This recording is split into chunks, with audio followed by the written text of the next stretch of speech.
प्रिय दर्शकों, हाजिर हुआ हूं मैं लगन से संबंधित जो कुंडली का सबसे मुख्य ग्रह होता है, सबसे ज्यादा अगर कुंडली में किसी को देखना चाहिए तो वो लगन और लग्नेश होता है। प्रिय दर्शकों, तो उससे संबंधित मैं 10 ज्योतिषीय सूत्र आप लोगों के लिए लेकर हाजिर हुआ हूं और बोर्ड का उपयोग करके आपको समझाने के लिए आया हूं, ताकि आप आराम से आसानी से समझ पाए कि मैं आपको क्या समझाना चाह रहा हूं। प्रिय दर्शकों, क्योंकि YouTube है, हर दिन नए दर्शक आते हैं, काफी बार आपको समझने में कठिनाई होती है, कमेंट भी आते हैं कि आप बोर्ड का उपयोग कर लिया कीजिए ताकि हमें आसानी से समझ में आ पाए।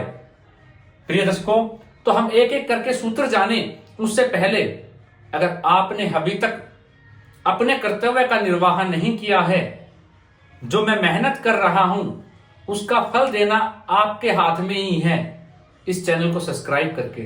तो चैनल को सब्सक्राइब करना ना भूलिएगा प्रिय दर्शकों, उससे मैं आपके लिए लाइव भी आने के लिए बाध्य हो जाऊंगा और आपकी जन्म कुंडली का निःशुल्क अध्ययन भी मैं लाइव आके करूंगा।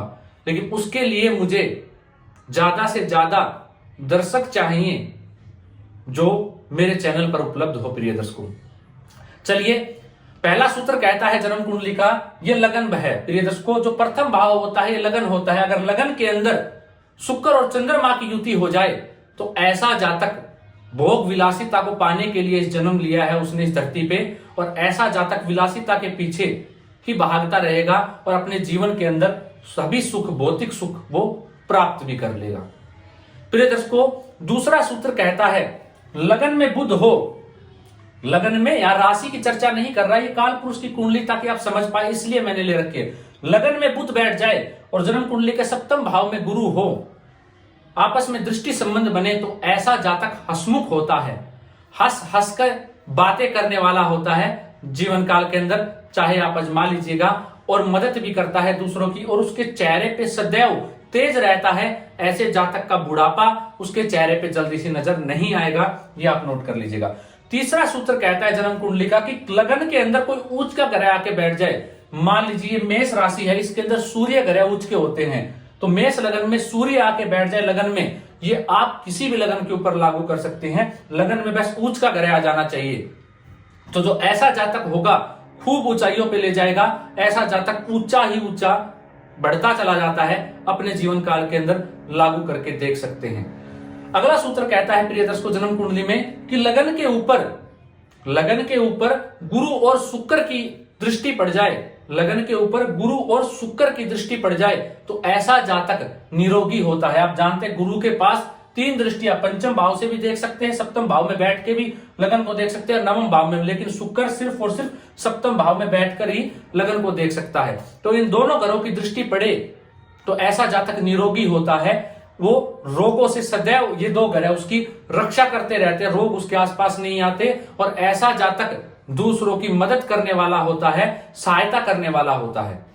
वहीं अगला सूत्र कहा प्रिय दर्शकों, अगर कुंडली के अंदर मंगल ग्रह की दृष्टि पड़ जाए लगन के ऊपर, मंगल ग्रह की दृष्टि पड़े लगन के ऊपर, मंगल के पास भी 3 दृष्टियां है, चौथी, 7वीं और 8वीं। चौथी दृष्टि मंगल यहां से लगन पे डाल सकते हैं, 10वें भाव में बैठ के, सप्तम भाव में बैठ के 7वीं दृष्टि, और 6ठ भाव में बैठ के 8वीं दृष्टि डाल सकते हैं। और किसी पाप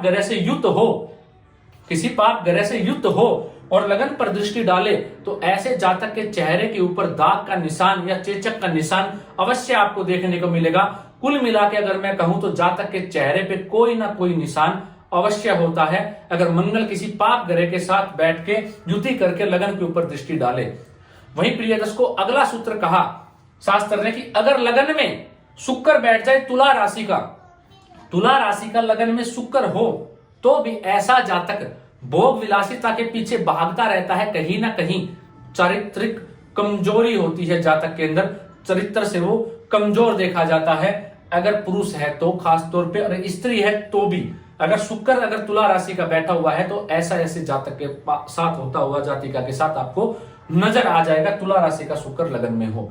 वही प्रिय दर्शकों, अगला सूत्र है वो कहता है कि जन्म कुंडली के अंदर लग्नेश केंद्र के भाव 1, 4, 7, 10 त्रिकोण के भाव पंचम और नवम इन भावों में जाके बैठे हों और किसी पाप ग्रह से दृष्ट ना हो तो ऐसा जातक दीर्घ आयु होता है, धनवान होता है और राजनेता होता है और अपने जीवन में खूब आगे बढ़ता चला जाता है। उसकी तरक्की में कोई बाधा नहीं डाल सकता। अगर ये स्थिति आपकी कुंडली के अंदर है तो लग्नेश किसी पाप ग्रह से दृष्ट ना हो और 1, 4, 7, 10 या पंचम और नवम भाव में बैठे हुए हो तो ऐसा जातक धनवान, विद्वान, जो आप कहना चाहे वो कह सकते हैं।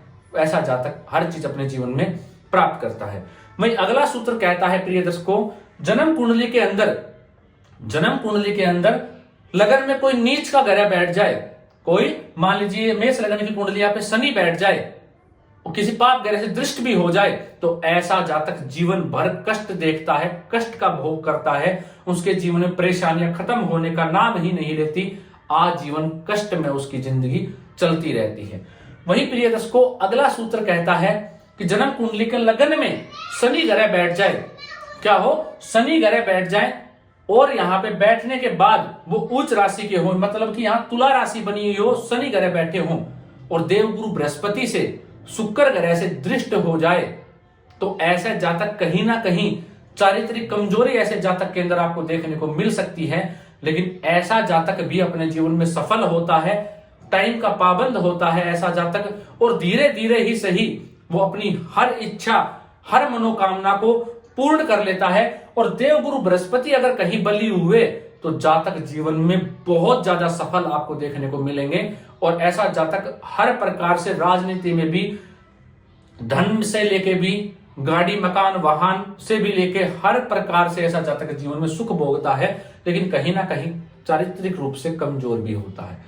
वही प्रिय दर्शकों जो लास्ट सूत्र है वो कहता है कि देवगुरु बृहस्पति लगन में हो और शुक्ल पक्ष के चंद्रमा मजबूत, पक्ष बल से मजबूत चंद्रमा और शुक्र और बुध की दृष्टि देवगुरु बृहस्पति पर पड़ जाए। अब आप जानते हैं देवगुरु बृहस्पति लगन में होंगे, चंद्रमा के पास भी एक दृष्टि, बुध ग्रह के पास भी एक और शुक्र के पास भी एक, तो चंद्र राशि से भी और लगन कुंडली से भी उस जातक या जातिका की कुंडली इतनी मजबूत हो जाएगी।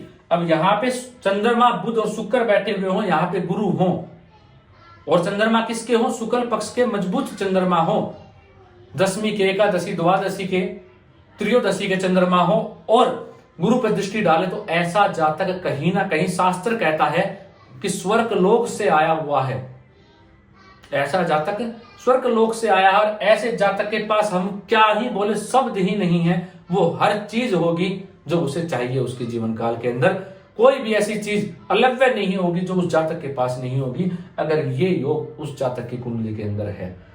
प्रिय दर्शकों, जो मैंने आपको ये 10 सूत्र बताए हैं, आप इन्हें इतना समझ लीजिएगा, ये अकाट्य सूत्र है, इनका कोई काट नहीं है। अगर आपकी कुंडली के अंदर है तो आप मिला के देख लीजिएगा, ये चीजें आपके साथ 100% घटित होती हो रही होगी। मैं तो कहता हूं 110% ये चीज आपके साथ घटित होगी अगर ये चीजें, ये योग जो मैंने आपको बताया आपकी कुंडली के अंदर है।